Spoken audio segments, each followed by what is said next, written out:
أعوذ بالله من الشيطان الرجيم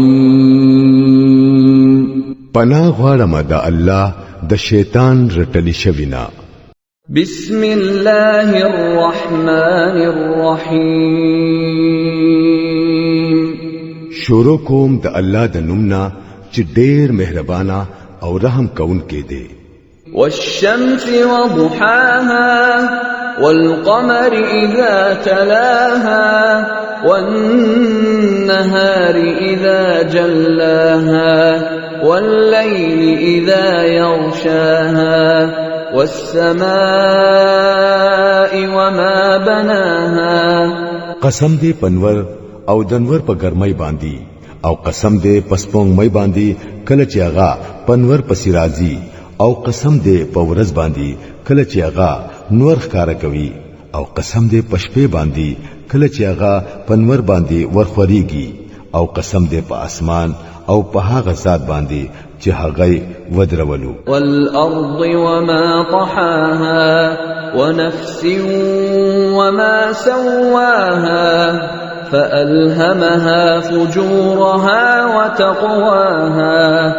قد أفلح من زكاها وقد خاب من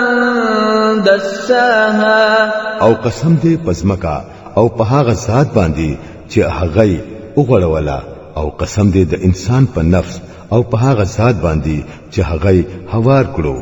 بیا پری داغه بدی او داغه پرهیزګاری الهام کړه یقینا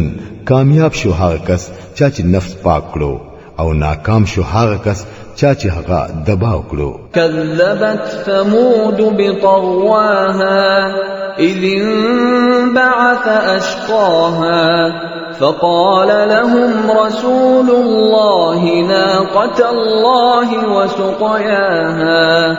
فكذبوه فعقروها فدمدم عليهم ربهم بذنبهم فسواها ولا يخاف عقباها سمود د خپل سرکشي په وجا صالح عليه السلام دروغ وګڼو کله چې د هغه قوم د ټولو نه بدبخت سړی د غصې په جوش کې را پاسې دو نو د الله رسول هغه خلکو ته وویل چې خبردار د الله اوخته لاس مور وړي او د دې په اوبوس کلو کې بندیز مراولای خو هغه داغه خبره دروغ وګڼله او اوخه مړکړه اخر دا چې داغوی د ګناه په بدله کې داغوی رب پاغوی باندې داسې آفت راوستلو چې په جمع ټول د خاور سره خاورې کړل او داغه سره د دې خپل کار د څه خراب انجام هیڅ یې رانشته